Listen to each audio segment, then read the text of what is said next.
Hello, this is Les Brown, Mrs. Mamie Brown's baby boy. I hope you took some time to really go within because, see, no one knows you like you. You know what it is that you need to work on. I mean, one of my main issues that I had to dramatically change about myself was I had to develop courage. I used to go see people do things. I saw speakers on stage. My heart would say, I can do that. But I didn't have the courage to stand up for myself. For 14 years, I procrastinated. For 14 years, I kept myself as a spectator sitting on the sidelines. And then I saw a speaker, and he was so boring, the room was as quiet as a graveyard between funerals. And I said, whoa, if he can do it, I know I can do it. And because I saw what he did, and his brother-in-law was sitting next to me, and he said, you ought to be that boring and earn the kind of money he earned. I said, how much did they pay him? He said, $5,000. I said, $5,000? He's only been talking for about 45 minutes or an hour. He says, that's how much they make. Now, I wasn't earning $5,000 a month. I said, wait a minute. If he can do that, I know I can do that. Have you ever done that before? He gave me courage. And so at that moment, now that was a decision. I didn't have to have his example of somebody that was less talented than I was to give me the courage. I should have had the courage to stand up myself, to believe in my own stuff. But the truth of the matter is, I didn't. And I can't unscramble those eggs. I cannot pull those years back. I cannot recapture those 14 years. Maybe, that's my favorite book says, forgetting those things which are behind, reaching forth unto those things which are before. And press toward the call of your higher calling. Press toward that mark of your higher calling.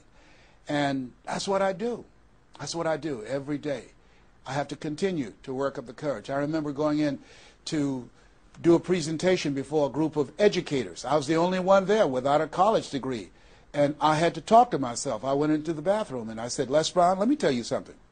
What do you care about the fact they have MBAs and PhDs? That only means pile high and deep to you, and not any disrespect for credentials. They're very important. But I had to get myself together. Hey, look here, you can't go in there worrying about what they have. Just bring what you have. You got 7 children you got to take care of. You got a mother you have to take care of. And you have something to say. You have some talent. You have some abilities. You've got to believe in yourself. You've got to stand up. You can't punk out now. You can't fold now. See, sometimes you have to talk to yourself. It might be the most intelligent conversation you will ever have, talking to yourself. So that radical change, it doesn't happen overnight. You can make the decision, but you've got to stay on top of yourself every day to come from and live your life from a place of power, courage, and faith, as opposed to being a volunteer victim, as most people are, volunteer victims. Here's something else. Get an accountability partner.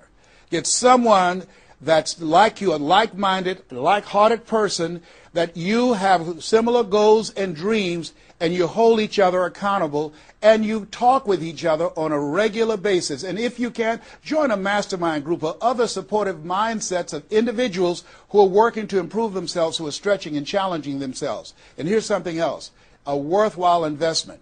Find yourself a coach. Find someone in your industry, find someone in your area of interest that you can invest in yourself and have an accountability coach. I have a coach. I spend over $100,000 a year on my personal growth and development on my coach. Why, Les? You're Les Brown. You were selected one of the top 5 speakers in the world. You got the Heise Award from Toastmasters International and the National Speakers Association. You're one of the highest paid speakers in the world. Why would you need a coach? If you ever watch Tiger Woods, who everybody would say arguably one of the greatest golfers on the planet today, whenever he swings, you will see him look at the ball, and then he'll look to the right to look at his coach. If Tiger Woods needs a coach, what do you need? What do I need? Here's something I can tell you that I know. You can't see the picture when you're in the frame. You can't see the picture when you're in the frame. Most people fail because they don't know that they don't know, and they think they know. Einstein said, the thinking that has brought me this far has created some problems that this thinking can't solve. See, what got you where you are right now? Your best thinking has produced the level of money that you have, your level of accomplishment, the growth of your business, or the lack of. Your best thinking has produced that. Own that. Face that. And get some help. One of the things I teach, ask for help. Not because you're weak, but because you want to remain strong. And ask for help. And don't stop until you get it. And so take the time and find someone that can coach you. Find someone that will have the courage to tell you what you need to hear and not what you want to hear.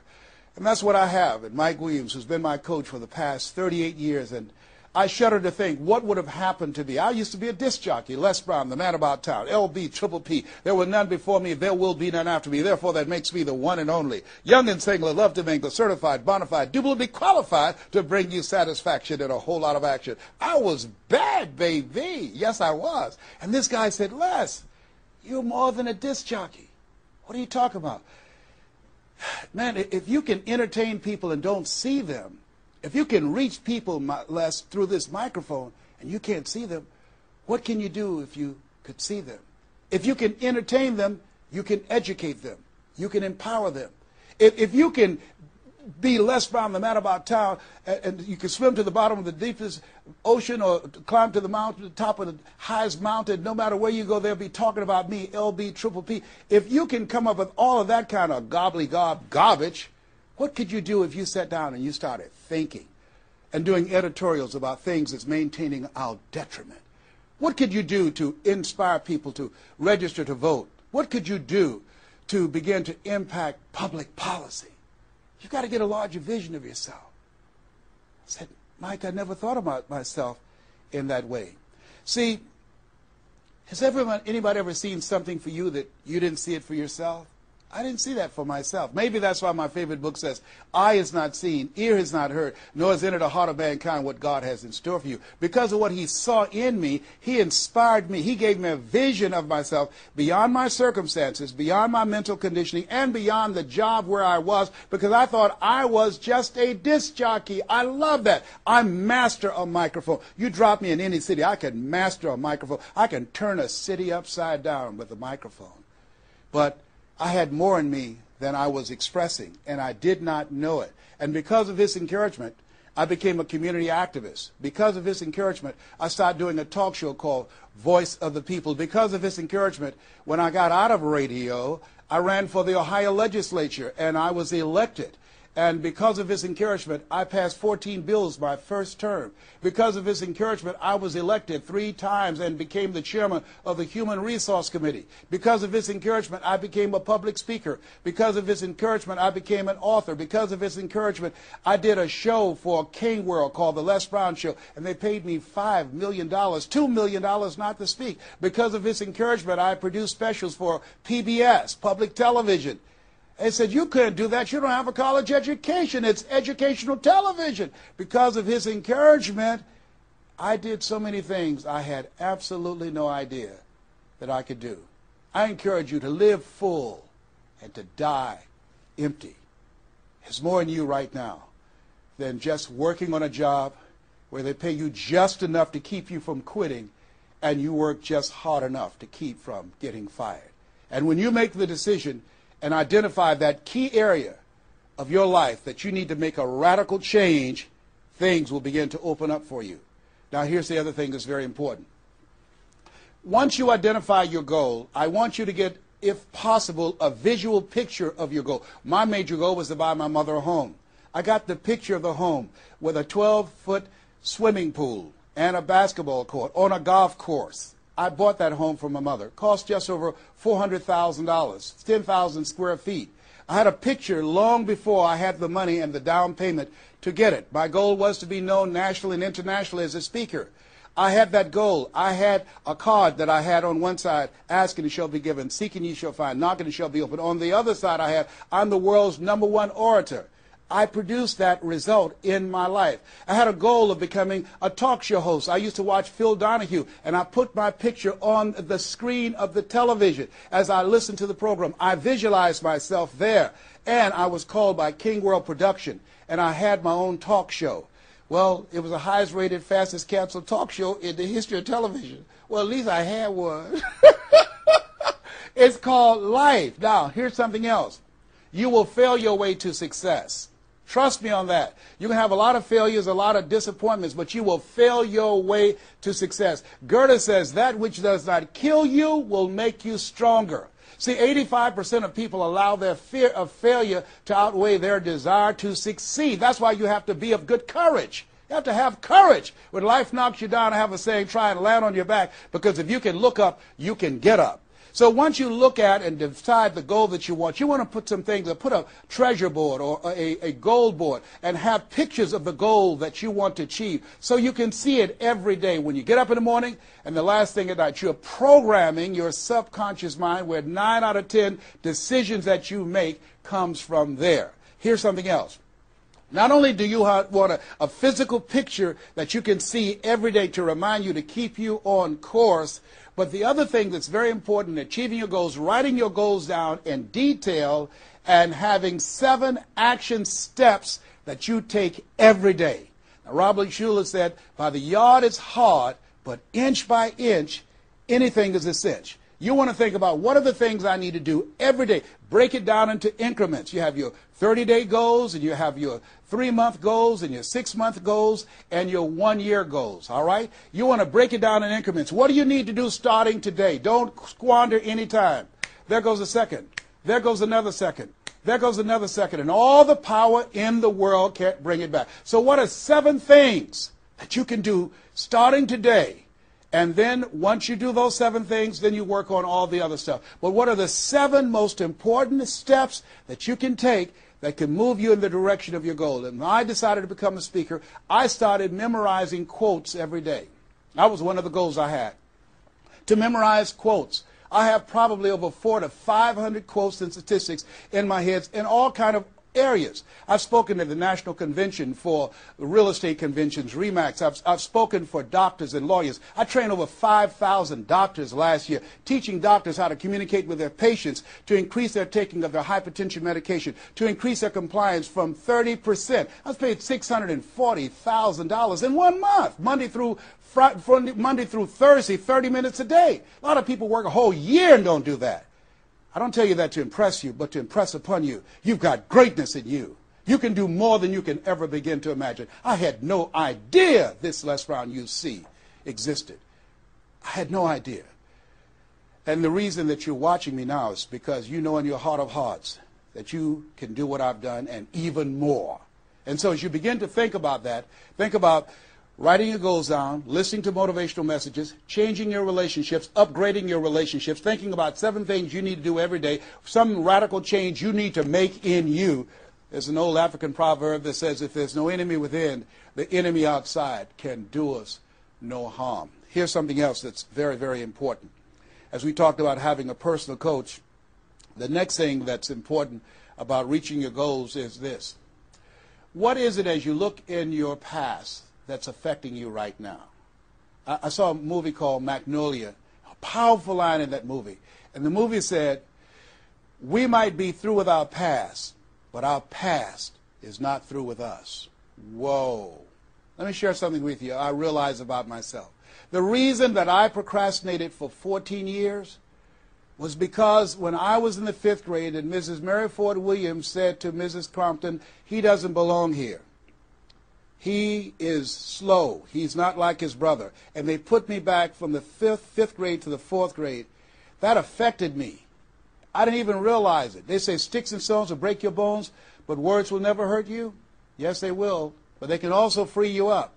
Because I'll never forget when I met Mr. Washington.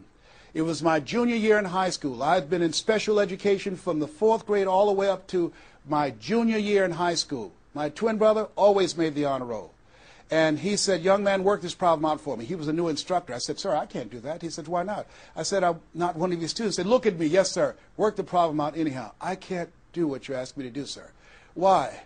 Sir, because I'm educable, mentally retarded. And the students erupted in laughter. They said, hey, he's DT. He said, what's that? He's the dumb twin. He's not Wesley. That's Leslie. And he came from behind his desk and he said, don't ever say that again. Someone's opinion of you does not have to become your reality.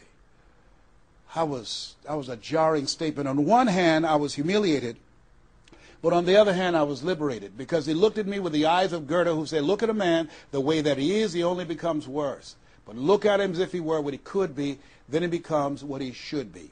And here's what I learned from that experience. I want you to visualize yourself already there. Whatever goal, whatever dream that you have, see the picture complete. See yourself there. Why? We have something at the base of our brains called the reticular activating system. See, you have genius within you, and to prove it, let me give you an example.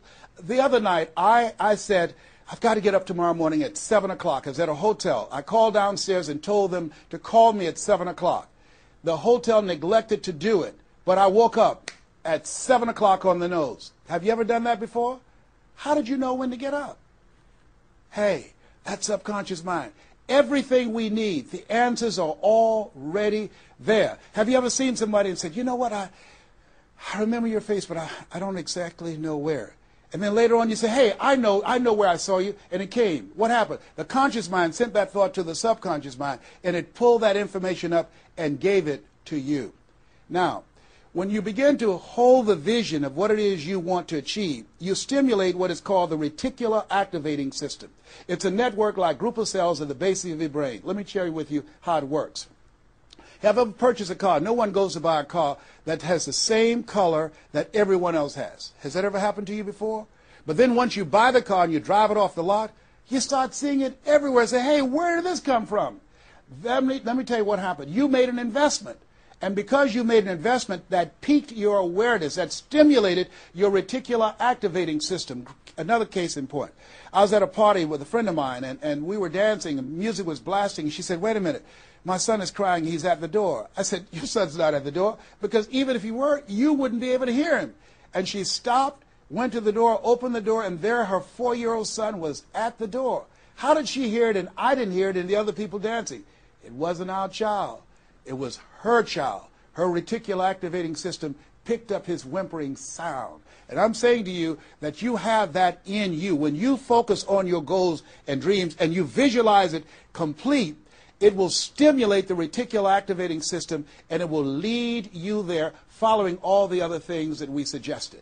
Now, not only is it possible you can live your dream, it's necessary that you change relationships, that you get a coach, that you meet with other like-minded people that will hold you accountable, that you write your goals down, that you have 7 steps that you do every day on your goals to monitor to see where you are. But you've got to take full responsibility. If everything works out for you, fine. If you have the money, fine. If you can get the help and support of friends and family members and your spouse, great. But if you don't, all of those things are minor things. The major key to your reaching your goals is you. Nobody's going to work on your dream harder than you.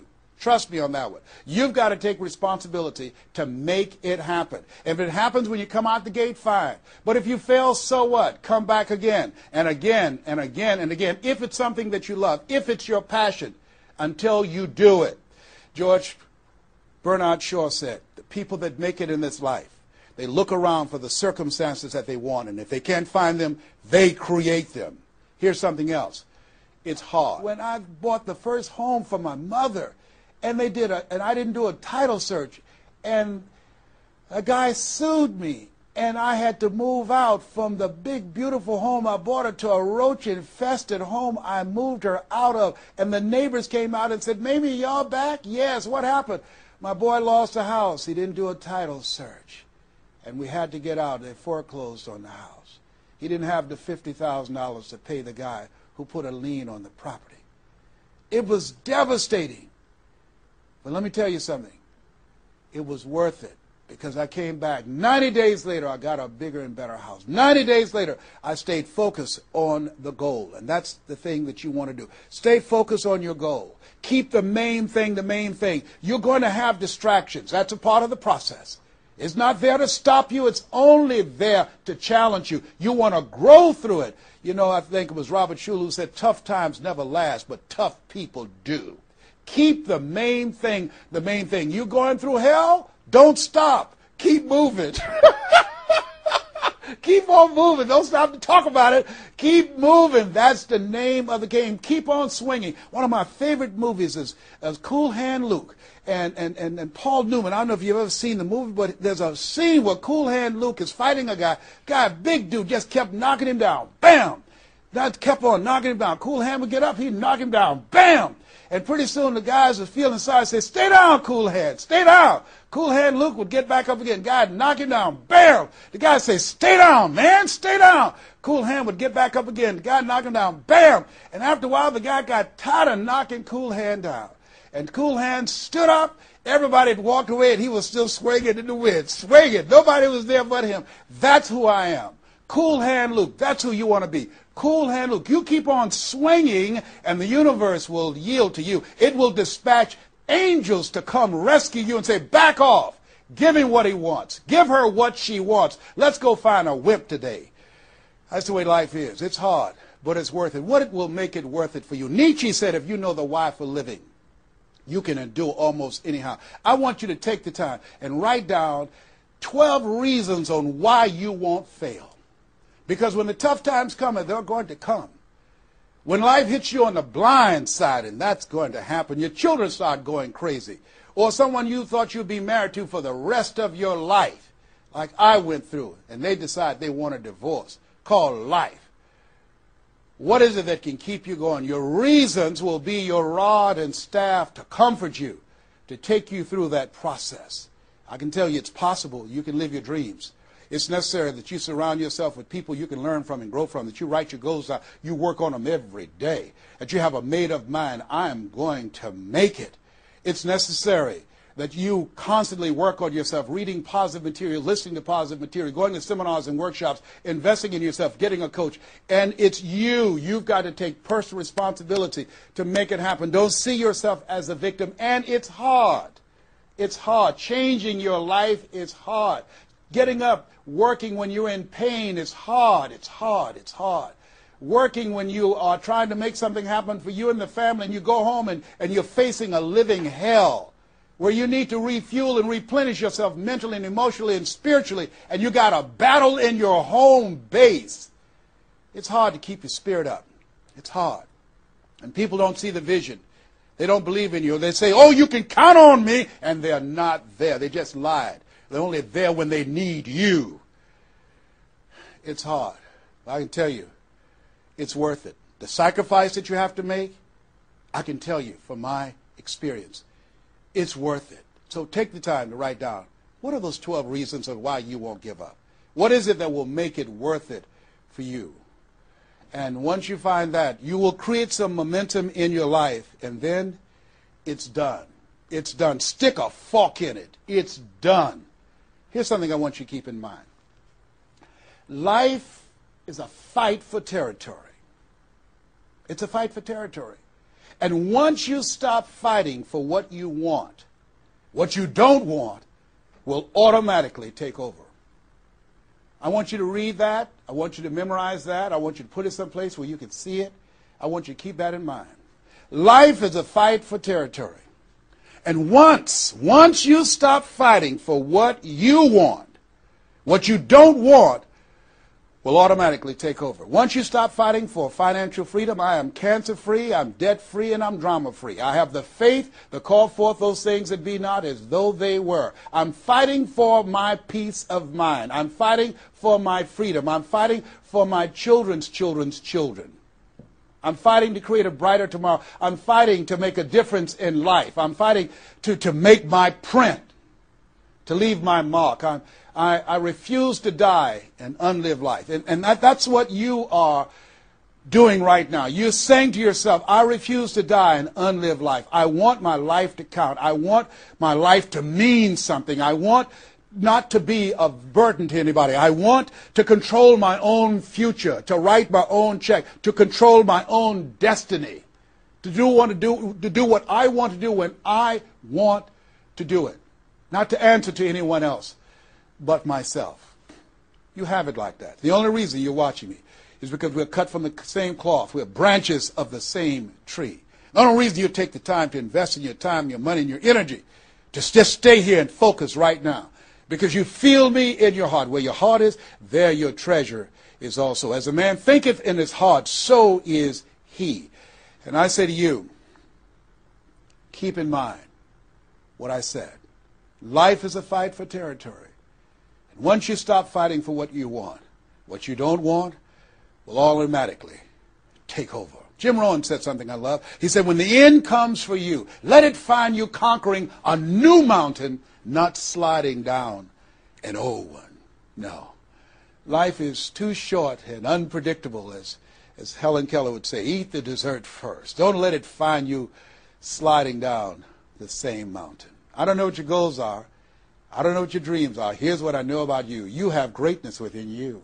Here's what I know about you, and I don't even know you, but based upon my own experience, you were chosen on purpose for a purpose. 1 out of 400 million sperm. You have greatness within you, but greatness is a choice. It's not your destiny. It's a choice that you have to make every day. Choose ye this day whom ye shall serve. The mediocre part of yourself or the greatness that you were chosen for. This has been Mrs. Mamie Brown's Baby Boy. I hope you've gotten some value out of this. It's been a plum-pleasing pleasure as well as a privilege. God bless you. God bless your dream. And God bless the greatness that is in you. The world needs you, and we need you now.